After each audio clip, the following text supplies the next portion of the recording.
আমাদের ভালো লাগাতে সকলকে অনেক অনেক অনেক স্বাগত জানিয়ে আমার আজকের গল্প আরম্ভ করছি। আজকের গল্প ফিরে পাওয়া। গল্পটি তাহলে শুরু করি। এই মা, ওঠ ওঠ, দেরি হয়ে যাচ্ছে, অফিস যাবি তো? তোর বাবা বাজার থেকে তোর প্রিয় চিংড়ি মাছ এনেছে, আমার রান্নাও হয়ে গেছে। মায়ের ডাকে চোখ মেলে বললাম, আমি তো জেগেই আছি, আগে আমাকে আদর করো, তারপর আমি উঠব। মা আদর করে বলল, পাগল মেয়ে আমার। আমি মায়ের আদর খেতে খেতে ফিরে গেলাম প্রায় 1 বছর আগের সেই দিনটাতে। আজও হকার কাকুটাকে ট্রেনে দেখতে পেলাম না। পরপর 3 দিন অনুপস্থিত। একটু চিন্তাই হলো। আজ শনিবার, হাফ ছুটি। ফেরার সময়ও না থাকার সম্ভাবনা বেশি। আজ প্রায় 2 বছরের ওপর নতুন চাকরিতে জয়েন করেছি। প্রত্যেক দিন 9টার কল্যাণী লোকাল ধরে শিয়ালদহতে যাই। সেখান থেকে বাসে অফিস। শনিবার হাফ ছুটি, রবিবার পুরো ছুটি। ট্রেনে প্রথম লেডিস কম্পার্টমেন্টে উঠি। এর মধ্যেই বেশ কিছু ট্রেনের বন্ধু হয়ে গেছে। বিভিন্ন বয়সী হলেও সবাই বেশ বন্ধু হয়ে গেছে। কত কথা হয়, গল্প হয় বিভিন্ন বিষয়ে। পারিবারিক কথা, অফিসের কথা, সব রকম কথাই সবাই শেয়ার করে। এক ট্রেনে যাই, আবার এক ট্রেনেই ফিরি। এটা ওটা বাড়ি থেকে নিয়ে এসে খাওয়াও হয় ট্রেনে। কারুর বার্থডে থাকলে কেক খাওয়ায়, আর অন্যরা টুকটাক গিফট দেওয়া নেওয়া হয়। বেশ ভালোই লাগে, একটা পরিবারের মতো মনে হয়। হকার দাদা দিদিদের সাথেও বেশ ভাব হয়ে গেছে এই 2 বছর যাতায়াতে। সবাই সবাইকে বেশ চিনে গেছে। এক ট্রেনে প্রত্যেক দিন দেখা হলে যা হয় আর কি। এদের মধ্যেই একজনের সাথে আমার আবার একটু বেশি ভাব হয়ে গেছে। বয়স্ক মানুষটা হার, চুড়ি, মালা, সেফটিপিন আরও অনেক কিছু বিক্রি করে। অল্পই জিনিসপত্র, পুঁজি কম থাকলে যা হয়। কিন্তু প্রথম দিন থেকেই কেন জানি না আমার প্রতি ওনার একটা আলাদা টান আছে, যেটা আমি অনুভব করি। কিছু কিনলেই ফ্রি গিফট কিছু না কিছু দেবে। অনেক সময় পয়সাও নিতে চায় না, আমি জোর করে দিই। 2-1বার গল্পও করেছে ট্রেন ফাঁকা থাকলে। জিজ্ঞাসা করে জানতে পেরেছি বাড়িতে অসুস্থ স্ত্রী আর উনি থাকেন, আর কেউ নেই। তাই এই বয়সেও ওনাকে হকারি করেই দুটো পেট চালাতে হয়। খুব খারাপ লাগে শুনে। সত্যিই তো, কত খারাপ পরিস্থিতিতে কত মানুষ থাকে। এখন আমি মাঝে মাঝে কিছু ভালো মন্দ রান্না করলে টিফিন বক্স করে ওনার জন্য নিয়ে আসি। বলি, বাড়ি গিয়ে খাবেন। আমি ওনাকে কাকু বলি, আর উনি আমাকে দিদিমণি বলে ডাকেন। রক্তের সম্পর্কের থেকেও এইসব ছোট ছোট সম্পর্কগুলো কখন যে খুব কাছের হয়ে যায় আমরা বুঝতেই পারি না। একসময় একান্নবর্তী সংসার ছিল আমাদের। বাবা, কাকা, দাদু, ঠাকুমা সবাই মিলে এই বাড়িতে একসাথে থাকতাম। দাদু ঠাকুমা মারা যাবার পর বাড়িটা ভাগ হয়ে গেল আমাদের আর কাকার মধ্যে। সম্পর্ক ভাঙতে শুরু করলো। তারপর তো আমার বাবা মারা গেল, আর আমি চাকরি পাবার পরের মাসেই মা মারা গেল। আমি এখন সম্পূর্ণ একা। কাকাদের সাথে তেমন সম্পর্ক ভালো না। পাশে থাকি ওইটুকুই। একাই থাকি এই বাড়িতে। নিজের মতো অফিস বাড়ি নিয়ে খারাপ নেই। তবে মাঝে মাঝে খুব একা লাগে। চিৎকার করে কাঁদতে ইচ্ছে করে মা বলে। ফেরার সময় আমি যে ট্রেনে ফিরি, মাঝে মাঝে কাকুও ওই ট্রেনে ফেরি করতে করতে ফেরি। দেখা হয়ে যায়। আমি পলতা নামি আর উনি শ্যামনগর নামেন। ওনার বাড়ি শ্যামনগর। 2 দিন দেখা না হওয়াতে একটু চিন্তাতেই ছিলাম। কি জানি, বয়স তো হয়েছে, তার ওপর ওনার স্ত্রীও অসুস্থ। বেশি বাড়াবাড়ি হলো কি না। 2-1জন হকার দাদাকে জিজ্ঞাসা করেছি ওনার কথা, কিন্তু কেউ বলতে পারেনি। আজ হাফ ছুটি, পলতা স্টেশনে নেমেছি। দেখি সামনেই সেই কাকু দাঁড়িয়ে। আমাকে দেখেই কাছে এগিয়ে এলো। এই 2 দিনেই চেহারা কেমন খারাপ হয়ে গেছে। চোখ দুটো যেন কোটরে ঢুকে গেছে। তাড়াতাড়ি জিজ্ঞাসা করলাম, কি হয়েছে?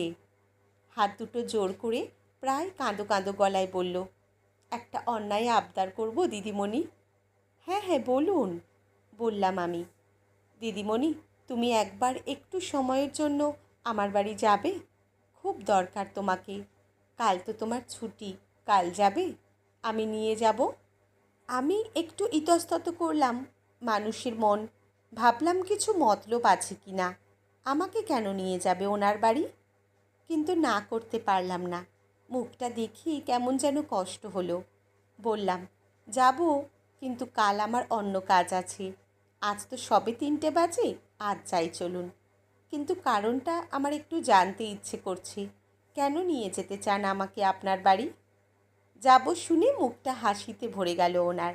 বলল, আমার স্ত্রীর অবস্থা একদম ভালো না, হয়তো আর বাঁচবে না। একবার তোমাকে দেখাবো বলেছি তাকে, এরপর আর দেখাতে পারবো না। রাজি হলাম যেতে। কোনো অসুস্থ মানুষকে দেখতে যাওয়া যেতেই পারে। আবার ট্রেন ধরে শ্যামনগর, সেখান থেকে বাসে কিছুক্ষণ, তারপর হাঁটা পথ। খুব অপরিষ্কার একটা জায়গা দিয়ে যাচ্ছি। গলির গলি তস্য গলি।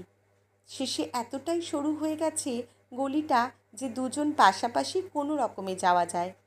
তার উপর চারপাশে নোংরা একটা পরিবেশ, বস্তি যেমন হয়। গলির শেষে একটা ঘরের সামনে এসে কাকু থামল।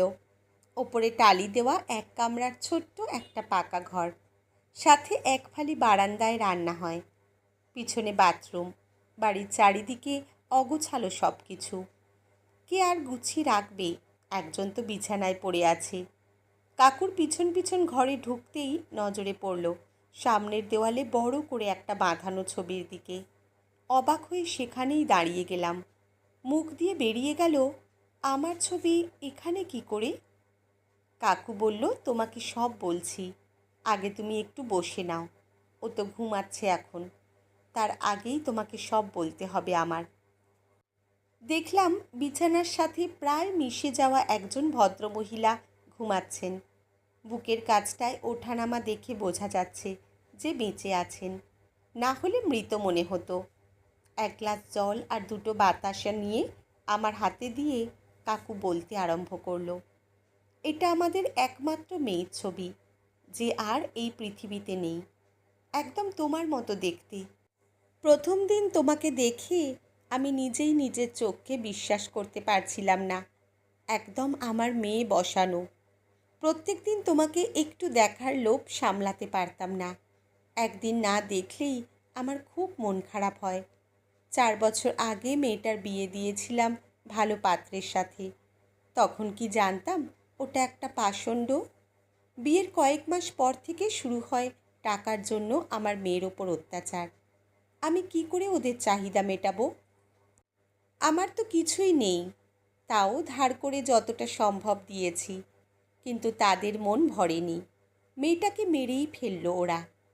কেঁদে ফেললো কাকু। বলতে লাগলো, মেয়ের মৃত্যুর পর তোমার কাকিমার মাথাটাই খারাপ হয়ে গেল। শরীর তো তুমি দেখতেই পাচ্ছ। ওর মাথায় নেই যে মেয়ে মারা গেছে, সেটাও ভুলেই গেছে। একদিকে ভালোই হয়েছে, তবে খালি মেয়ের কথা জিজ্ঞাসা করে আর মেয়েকে একবার দেখতে চায়। রোজই সান্ত্বনা দিই, এই তো কালই আসবে বলেছে, কিন্তু সেই কাল আর আসে না। গত 2 দিন ওর ভীষণ শরীর খারাপ হয়েছে। ডাক্তার জবাব দিয়ে গেছে ও আর বেশি দিন নেই।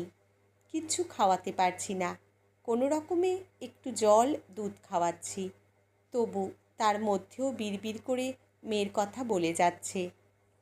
তোমাকে তো একদম আমার মেয়ের মতো দেখতে, তাই ভাবলাম এই শেষ সময়ে একটু মিথ্যার আশ্রয় নিই, যদি ওকে একটু শান্তি দিতে পারি শেষ সময়ে। কাকু অনেকগুলো ছবি দেখালো মেয়ের ছোটোবেলার, মেয়ের বিয়ের সময়। সত্যি একদম যেন আমি। এরকমও হয়? কাকিমার মাথার কাছে গিয়ে বসলাম। আস্তে করে মাথায় হাত বুলাতে লাগলাম। কেমন যেন মনে হলো নিজের মা আমার সামনে। নিজের থেকেই মুখ দিয়ে বেরিয়ে গেল, মা। কয়েকবার ডাকার পর চোখ মেললেন কাকিমা। আমার দিকে তাকিয়ে মুখটা হাসিতে ভরে গেল, চোখ দিয়ে জল গড়িয়ে পড়ল। ওনার হাত দুটো আমি শক্ত করে ধরে আবার ডাকলাম, মা, এই দেখো আমি এসেছি। কাকিমার কথা বলার ক্ষমতা নেই, কিন্তু ইশারাতে অনেক কিছু বলল। আমি সব বুঝতে পারলাম না। আমি ওনাকে নিজের হাতে দুধ খাইয়ে দিলাম। কি সুন্দর খেয়ে নিল আমার হাতে। আসার সময় কাকুকে বলে এলাম আমি রোজ আসব। কদিন ছুটি নিলাম অফিস থেকে। রোজ বাড়ি থেকে রান্না করে নিয়ে যেতাম সকালে। কাকিমাকে নিজের হাতে সব কিছু করিয়ে রাতে বাড়ি ফিরতাম। কিছুদিনের মধ্যেই কাকিমা অনেকটা সুস্থ হয়ে গেল। আমি অফিস জয়েন করলাম, কিন্তু প্রত্যেক দিন ওখানে রাতে যেতাম। কোনো দিন হয়তো রাতে থেকেও যেতাম, আর রবিবার তো ওখানেই থাকতাম। তবে এটা তো সারা জীবন চলতে পারে না। আমার একটু অসুবিধাই হচ্ছিল। প্রায় 6 মাস পর যখন কাকিমা অনেকটা সুস্থ, তখন প্রায় জোর করেই আমি ওদের আমের বাড়িতে নিয়ে আসি। ওনারা কিছুতেই আসতে চাননি, আমি জোর করেছি। হ্যাঁ, কাকিমার আগের স্মৃতি সব মনে পড়েছে। মেয়ের মৃত্যু ওনার মনে পড়েছে, তবে আমাকে আরও বেশি করে আঁকড়ে ধরেছে দুজনেই। এখন আমি সত্যিই খুব সুখী। আর একা মনে হয় না আমারও বাবা মা দুজনেই আছে। কাকুকে আর হকারি করতে দিই না। আমি যা রোজগার করি 3জনের যথেষ্ট। সংসার নিয়ে আমার আর কোনো চিন্তা নেই। তার জন্য তো আমার মা আছে। আমি সত্যি খুব সুখী এখন। বাবা মার ভালোবাসার ছোঁয়ায় আজ আমি পরিপূর্ণ। আজকের গল্প এখানেই সমাপ্ত। কলমে কবিতা চক্রবর্তী, পাঠে জয়তী। ধন্যবাদ।